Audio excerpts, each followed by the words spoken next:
વિદ્યાર્થી મિત્રો કેમ છો બધા? હું માછી મનીષા બ્રાઇટમેટ ઇન્સ્ટિટ્યૂટના આ ડિજિટલ પ્લેટફોર્મ પર આપ સૌનું હાર્દિક સ્વાગત કરું છું।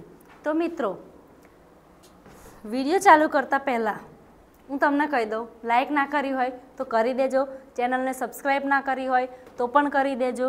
અને આજે આપણે સંસ્કૃત વિષયનો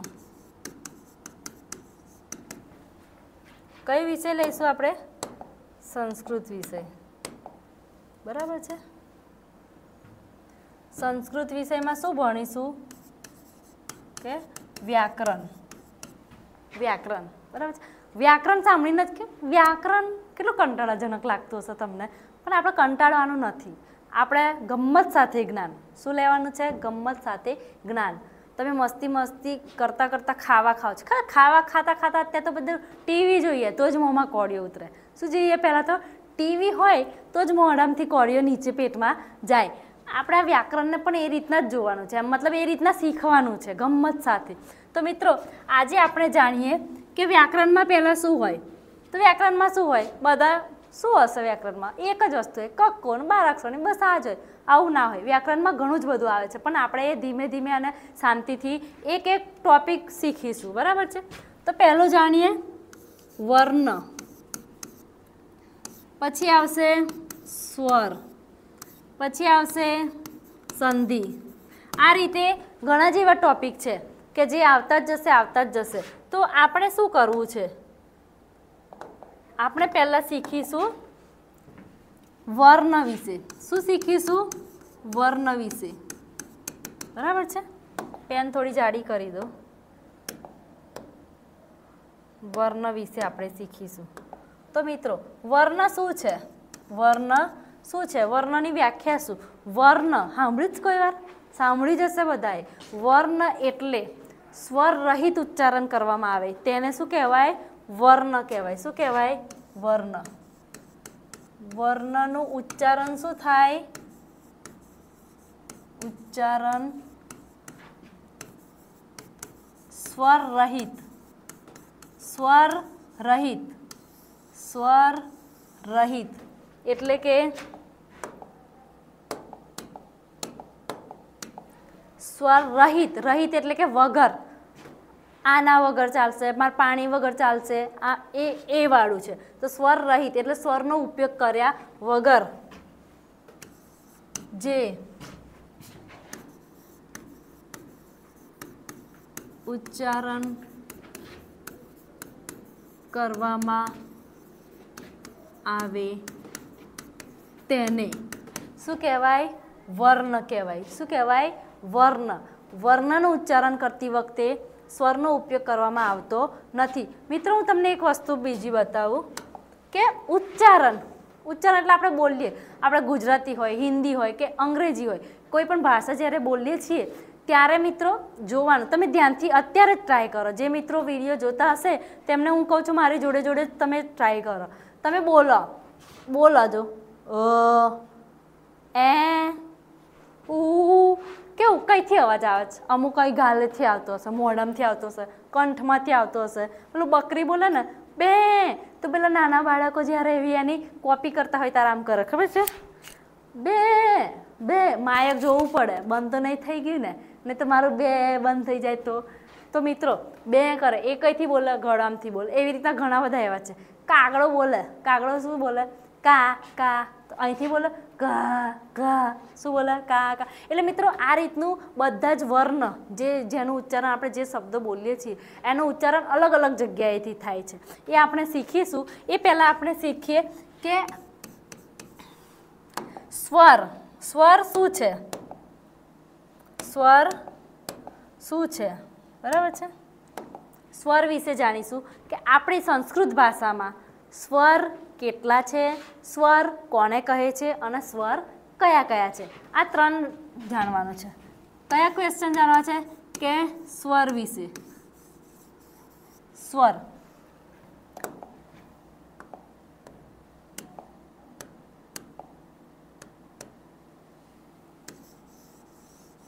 જાડી પેન કરી દીધી। સ્વર કુલ 13 છે। કેટલા સ્વર છે? 13।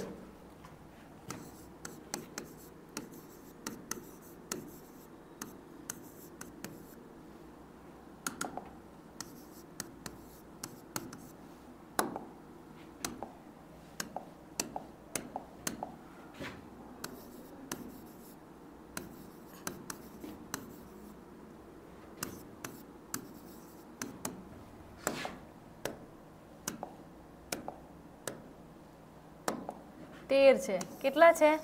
13. સ્વર કેટલા છે? 13. સ્વર કેટલા છે? 13. સ્વર કેટલા છે? 13. તો આ યાદ રહી જવું જોઈએ કે સ્વર કેટલા છે અને કયા કયા છે. પહેલા તો સ્વર શું છે તો જાણીએ. સ્વર કોઈ પણ વ્યંજનનો ઉપયોગ, કોઈ પણ વર્ણનો ઉપયોગ કર્યા વગર સ્વરનું ઉચ્ચારણ કરવામાં આવે. હજી ના સમજણ પડી? ફરી સમજાવું. સ્વરનું ઉચ્ચારણ કરતી વખતે કોઈ પણ જાતના વર્ણનો ઉપયોગ કરવામાં આવતો નથી. એટલે કે સ્વરનું ઉચ્ચારણ સ્વતંત્ર રીતે કરવામાં આવે છે. તો હું ડિટેલમાં તમને કહું. સ્વતંત્ર રીતે એટલે કઈ રીતે? તો એક મસ્ત નાનું ઉદાહરણ સમજાવું, ધ્યાનથી સાંભળજો. નાનું બાળક હોય, 3 મહિનાનું, 4 મહિનાનું, જ્યાં સુધી એને કમ્પ્લીટ બોલતા ના આવડે ત્યાં સુધી. તો એ બાળક જ્યારે બોલતા શીખ્યા છે, ખબર બોલવાની શરૂઆત કરે, તો આમ સૂતું હોય, તમે રમાડતા હોય તો એ બાળક કેવું કરે? ખબર? એવું કરે. ખબર છે?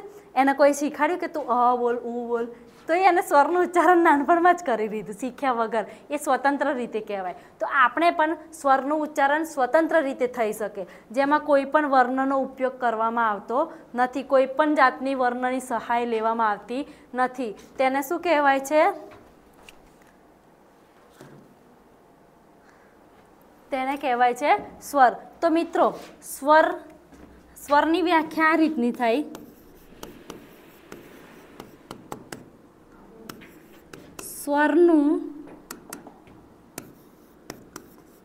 સ્વરનું ઉચ્ચારણ સ્વતંત્ર રીતે. કેવી રીતે? સ્વતંત્ર રીતે કરવામાં આવે છે. સ્વરનું ઉચ્ચારણ સ્વતંત્ર રીતે કરવામાં આવે છે.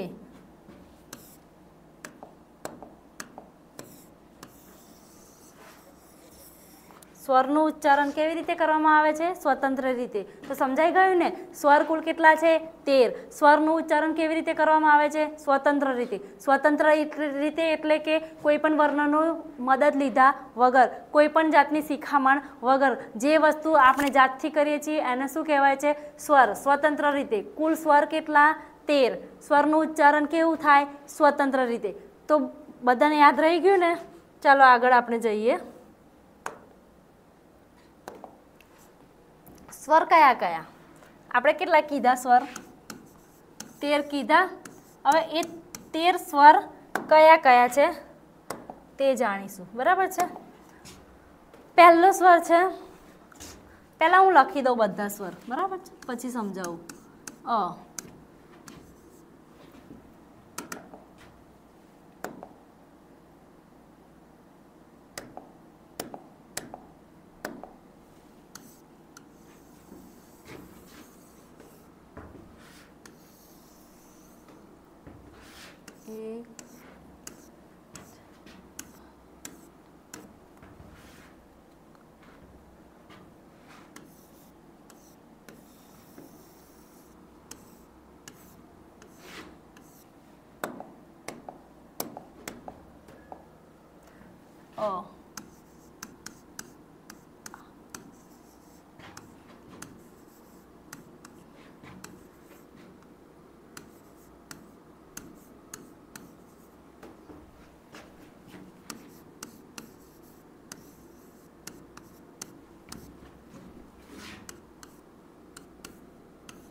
જોઈ લો મિત્રો.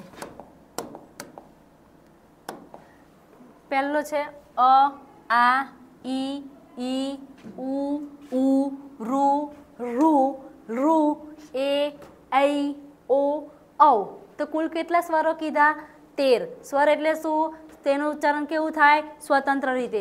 જેનું ઉચ્ચારણ વર્ણ રહિત સ્વતંત્ર રીતે કરવામાં આવે તેને શું કહેવાય? સ્વર. તો પહેલો સ્વર કયો છે? અ. બોલો તો. કોઈ પણ જાતનું મદદ લેવામાં આવે છે કે ક ને જોડીએ અક, ક નહીં. સ્વર ઉચ્ચારણ જેનું કેવું થાય સ્વતંત્ર રીતે. આ તમારે છે ને એક વસ્તુ ખાસ ધ્યાન રાખવાની છે, જ્યારે તમે સ્વરનું ઉચ્ચારણ કરો ને તે ચોખ્ખું અને સ્પષ્ટ રીતે કરવાનું. પછી શું આવશે? આ. બોલો બધા. આ. ઈ ઉ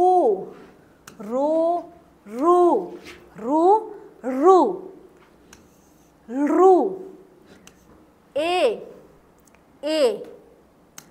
ऐ ओ औ એ ऐ ओ औ. આમ તો ખરેખર આ જે એ છે ને એને એ વંચાય. એ બધા આપણે પેલું અત્યારે કેવું થઈ ગયું છે, ફેશનવાળી ભાષા થઈ ગઈ છે. કેવી ભાષા થઈ ગઈ છે? ફેશનવાળી. અહીં નહીં, આ એ જ છે ભલા. અહીં કશું કરો નહીં, આ એ જ છે. પેલી છોકરીઓને કેવી ટેવ હોય ખબર છે? વધારે પડતી. છોકરાઓને ઓછી હોય, પણ છોકરીઓને કદાચ કંઈક જરીક અમથું વાગી ગયું હોય ને તો મુझे લગ ગયા, મને વાગી. અરે ફેશનવાળી જે બોલાતું હોય એ બોલે. અહીંને ઈ કર્યા વગર જો એ લોકોને ત્યારે કંઈક વાગે, કોઈકને કંઈક વાગે, એમ કરે છે, બરાબર છે. તો એ ત્યારે વાગ્યું હોય તો એને પૂછવા જાય છે કે હું ક કહું કે મ કહું કે હું મોઢામાંથી નીકળી જાય છે આવું બધું. તો આ સ્વતંત્ર રીતે, જ્યારે સ્વર શીખવા માટે કોઈ પણ જાતના વ્યંજનની જરૂર પડતી નથી. તો આનો ઉચ્ચારણ સ્પષ્ટ રીતે કરવું. ધ્યાનમાં રાખો તમે, ઉચ્ચારણ કેવું કરવાનું? ઉચ્ચારણ સ્પષ્ટ રીતે કરવું, બરાબર છે. આ ઈ ઉ રૂ એ ऐ ओ औ. આટલા સ્વરો છે. કેટલા છે? 13. 1 2 3 4 5 6 7 8 9 10 11 12 13 થઈ ગયા ને આપણા 13 સ્વરો, બરાબર છે. એમાં આ જે છે ને રૂ તમે બોલો, હજી કહું છું સ્પષ્ટ રીતે બોલવાનું. રૂ. આનો સામાન્ય ઉપયોગ એટલો બધો થતો નથી. ક્યાંક કદાચ જ કદીક મદીક આવનાર છે. આ કમોસમી વરસાદ જેવું કોઈક જ વાર આવે એમ એવું, બરાબર છે. બાકીના બધા તો તમે તમારે ભાષામાં રોજની ક્રિયામાં બોલતા જ હશો, પરંતુ એને સ્પષ્ટ રીતે બોલવાનું શરૂ કરજો. તો મિત્રો ફરીથી એકવાર રિવિઝન કરી લઈએ કે વ્યાકરણમાં વર્ણ શું છે? વર્ણનું ઉચ્ચારણ સ્વર રહિત થાય કરવામાં આવે છે. પછી સ્વર કેટલા છે? 13 સ્વર છે. સ્વરની વ્યાખ્યામાં શું આવશે? સ્વરનું ઉચ્ચારણ સ્વતંત્ર રીતે કરવામાં આવે છે. સ્વરને બોલતી વખતે કોઈ પણ જાતનો વર્ણ કે વ્યંજનનો ઉપયોગ કરવામાં આવતો નથી. તો સ્વર કુલ કેટલા છે? 13. કયા? આ રીતના યાદ રાખજો. ઈ ઉ રૂ એ ऐ ओ औ. ચલો ફરીથી એક વખત. ઈ ઉ રૂ એ ऐ ओ औ. તો મિત્રો જો તમે પ્રેક્ટિસ કરશો, 5 જ વખત આને બોલી જશો ને તો આમ કડાકડ તમે બોલી જશો. ઈ ઉ રૂ એ ऐ ओ औ આ રીતના તમે બોલી જશો. તો મિત્રો યાદ રહ્યું ને, સૌથી ઇમ્પોર્ટન્ટ વસ્તુ શું કરવાની છે? તમારે ઉચ્ચારણ કેવું એનું કરવાનું છે? સ્પષ્ટ રીતે. તો મિત્રો જો તમને અમારો વિડીયો સારો લાગ્યો હોય, બરાબર છે, તો ચેનલને શું કરી દેવાની? લાઈક. શું કરી દેવાની? લાઈક. તમારા મિત્રો હોય જ, બરાબર છે, એને શેર કરો અને કહો સરસ મજાની ભણવાની મજા આવશે. અને પછી શું કરી દો? ચેનલને સબસ્ક્રાઈબ. આ 3 વસ્તુ કરી દો. આપણે આગળના વિડીયોમાં સ્વર ભણી ગયા, અત્યારના વિડીયોમાં. આગળના વિડીયોમાં વ્યંજન ભણીશું અને કયું ઉચ્ચારણ કયા સ્થળેથી કરવામાં આવે છે, કયા સ્થાનથી કરવામાં આવે છે, તેને શું કહે છે, આ બધા વિશે ભણીશું. તો મિત્રો ચાલો હવે હું રજા લઉં છું. નેક્સ્ટ વિડીયોમાં મળીશું. ત્યાં સુધી ટાટા, બાય બાય.